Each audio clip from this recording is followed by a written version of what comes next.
I was the legitimate firstborn daughter of the king of the north. After my mother's death, my aunt married the king of the south and became his queen consort. She brought me to her court, raising me beside her own sons. The southern king adored me. He would seat me upon his knee and gesture toward the princes, laughing lightly. When Hazel comes of age, whichever prince she chooses as her husband shall inherit this throne of the south. Stay here, child. The south could be your home. In my previous life, I chose the crown prince Ethan. I stood beside him during the War of Succession. I funded his armies with northern gold. I silenced rival lords. I secured the throne for him. And when he was crowned king, he repaid me with imprisonment in the White Tower and an order signed in his own hand. The north burned, the court was purged. Before I was forced to take my own life, he came to watch. If not for you, he said coldly, Ava would still be alive. She died alone while I could not even mourn her. You will suffer tenfold. The Nouth falls because of you. Their blood is your dowry.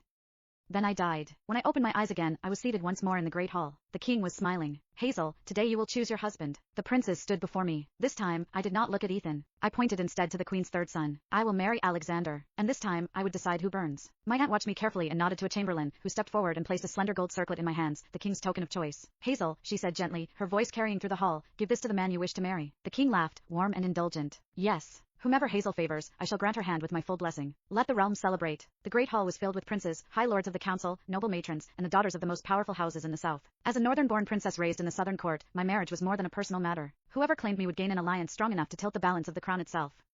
I descended the steps slowly, the gold circlet cool in my palm. Polite smiles followed me. No one doubted my choice. Everyone knew I had adored Crown Prince Ethan since childhood. Choosing him was expected. Ethan, however, did not look pleased. He frowned and shifted back a step. Among the gathered ladies stood Ava Miller, the daughter of a minor but rising noble house. Tears shimmered in her eyes, trembling but not yet falling. I moved past the first prince, then the second. Ethan's expression hardened into open distaste. Beside him stood my cousin, Prince Alexander, the queen's third son, watching me with a quiet smile. As our eyes met, something softer flickered there, an almost imperceptible sigh hidden beneath courtly composure, as though he already anticipated the disappointment he believed I was about to choose for myself. Only that morning he had leaned against the carved mantel in my aunt's solar, arms folded, studying me with that same mixture of amusement and concern. You do have eyes, Hazel.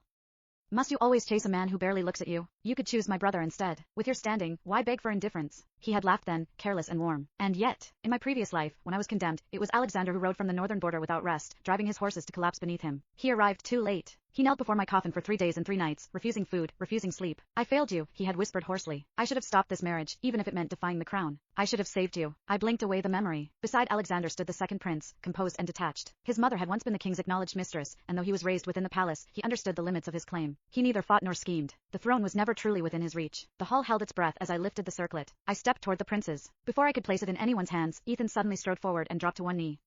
Your Majesty, he said, voice ringing clear through the chamber, I beg you to release me from this honor. My heart already belongs to another. He turned slightly, reaching toward Ava without touching her. Lady Ava Miller is the woman I love, he continued without hesitation. Our devotion is neither fleeting nor shallow. No one but her will ever be my wife. Ava Miller's father was nothing more than a junior royal clerk attached to the king's archives, a respectable position but far beneath the